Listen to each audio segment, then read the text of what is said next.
now, the end is near.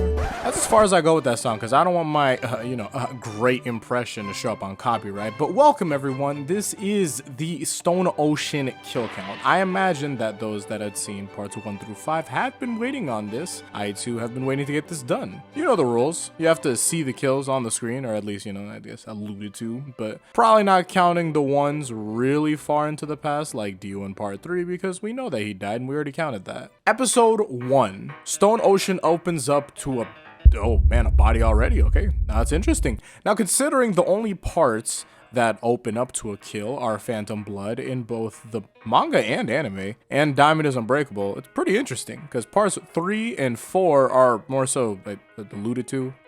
Well, 4, I guess that's more definitive, but I guess less than 3. We learn later on that this is a car accident that wasn't Jolene's fault, but she did take the fall for it. But this is going to go to her ex-boyfriend, who, doesn't matter. It's not important. Not out here like me. In episode 2, the next kill doesn't happen until episode 2, and it happens to an unnamed character done in by Quest. This is most likely done because they had disobeyed her and, she doesn't really respond to that well. Episode 5, Prisoner of Love. As surprising as it is, the only person here that gets toe tagged is John Gallier. The job against the Joestars got all messed up on the account that no one understood or really factored in Jolene's X factor. This situation marked John Gallier as Poochie's first kill in the franchise.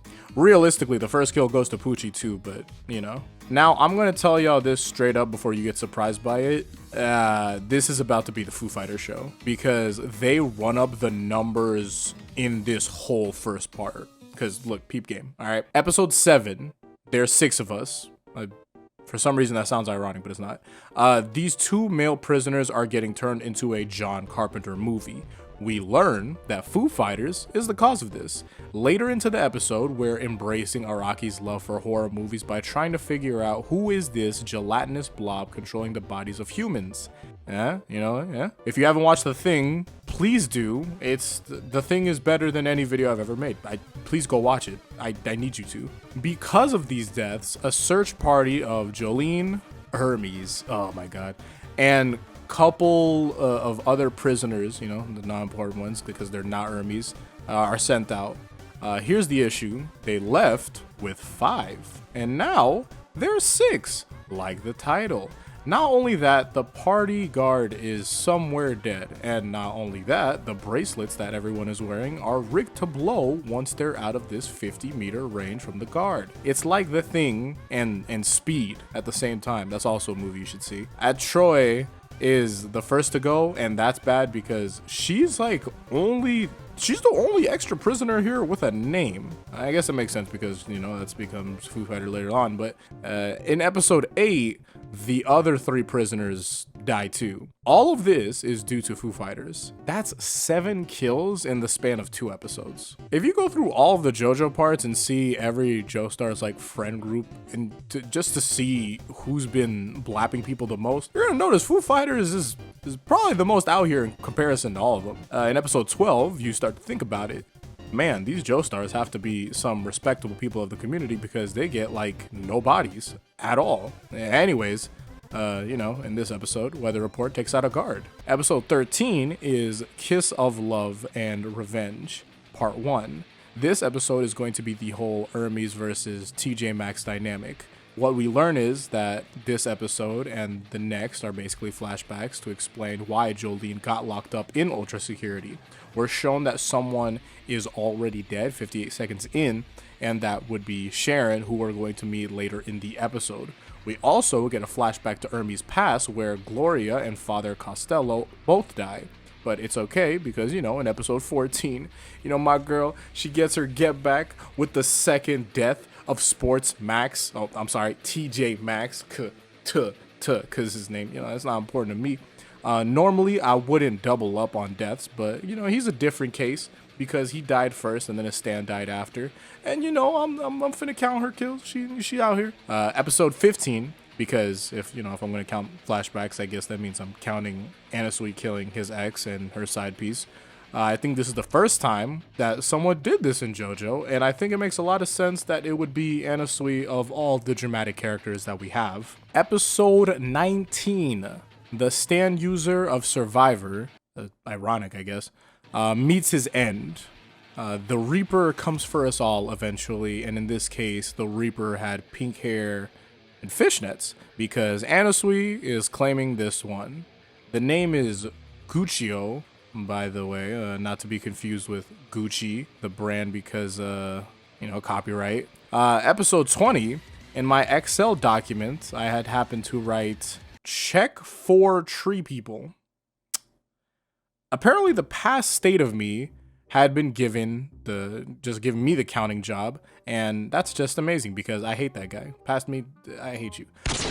The good thing is that there is a difference between sleep deprived me and me now because I'm able to remember that, hey, I don't really have to count all the people here because remember Dio's diary? We needed at least 36 sinners from what it said. There may be some overlap with, I guess, potentially previous people we had fought, but I'll just put it down as 36 altogether. Now, the issue is, well, who does this go to? Because anyone who touched it would mutate, slowly germinating until becoming some sort of...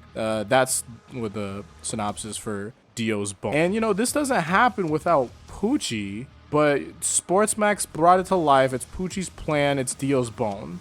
It doesn't happen without Poochie, but it also doesn't happen without Dio because without Dio, there is no Poochie plan.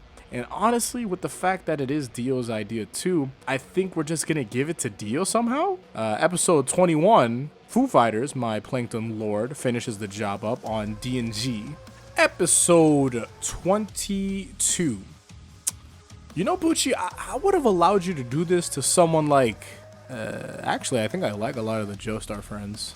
Oh, maybe I'd let you do that to Whole Horse, But Foo Fighters, Poochie, I will never forgive you. And you will pay. Most likely around the end of this video. Because, come on, we both know what's about to happen. Now we're on into part 3 of Stone Ocean. Stardust Prisoners. No, that's not how that works. Episode 30, Weather Report is going back to his old heavy weather days. And how do we know that he's, locked in? He kills a nurse. Oh, Weather. No. What the heck, man? What are you doing? Episode 31. See, Perla died in this episode, but I don't exactly want to count that considering what happened because it's not a normal death and that's a lot more serious. Now, Weather Report is wiping that racist ass investigator off the mat, and I'm 100% about counting that. We could put that on a shirt. And I'm not going to say that, Weather Report died here because, he's alive and he's not dead, so I'm not going to count that. As for episode 32, my goodness, it turns out that Poochie had actually seen New Jack City. Not a lot of people knew that because, he asked, am I my brother's keeper? And yes, he is. He, Sasuke's, his Itachi. Weather Report is now deceased. Also, in episode 32, Donatello Versus becomes the only child of Dio that dies here. And I'm being so serious. Like, Giorno's alive, ideally. Riquel is just retired. And Ngalo lost the will to live. But it doesn't mean that he's dead. You can lose the will to live and still be alive. That's just how that works. Meanwhile, how many Joestars do you know that die? That's kind of interesting. The Dio kids are alive, the Joestar's not. I don't know. There's a dialogue there, but at the same time, Dio's kids are also Jonathan's kids too. But, that doesn't help my agenda, so we're putting that away. Now, everyone, this is probably going to be the wildest run we've ever experienced in our 2 kill count episodes, I guess. It's only 2. Because Poochie here goes on a 5-episode streak with no other characters racking up numbers. I swear on everything, bro. This is wild. Because peep this, all right? Episode 33, this guy got killed indirectly. Same with these 2, these 3, and then there's these 6, at least from what I counted. All of that indirectly because of Poochie and the effects of Sea Moon. Now, you may be asking, Kaleb, are you really going to count indirect kills and give Poochie them? Yes. Poochie knew that people were bound to get caught up into his stuff. It didn't matter to him. Plus, look at these helicopter guys in episode 34. Like, come on, man. How do you not count that? It's wild. Episode 36, you know, Barry over here in the... He changes his name to Damar DeFrozen. Then you get a dog owner without a dog blasting off. But this ain't Team Rocket because you are not seeing her again, bro. She's gone. Then to double up, we get another 2 helicopter people downed. Poochie's hit list is insane. These are the ones that we've seen too, and they're all indirect. These are all the indirect ones. Poochie has probably killed a lot more people indirectly just off of the way that Made in Heaven works. We are now getting on into episode 37, and this is all direct. Anasui tries to come in clutch as the boyfriend of the year with his defense, but right now, Poochie's too hot right now, bro. He's too hot. He's putting numbers up on the board, and you the next one, bro. He ends that relationship. Next, Poochie destroys my heart and my soul with the death of Hermes, and I just can't believe this. And he's so fast, man. He takes out Gotaro Kujo, the king of JoJo, man. Somebody stop this madness. Jolene, no. He's too fast. But no, she couldn't. But she knew that because she's the hope of the future. No, because the hope of the future is instead not in the hands of the Joestars. This curse runs too deep. It has to be someone else, and she knows that. And it is someone else. Because in episode 38, the final episode that finishes off the original universe of JoJo's Bizarre Adventure, it's Emporio. Emporio and Poochie's plans. Avenge your friends and mother. Weather report. It's time. Boom, boom, boom, boom. Boom, boom, boom, boom, boom, boom, boom, boom. Ah, a little here and a little there. Oh, why, yada, and then some more. Oh, boom, boom, boom, boom, boom, boom, boom.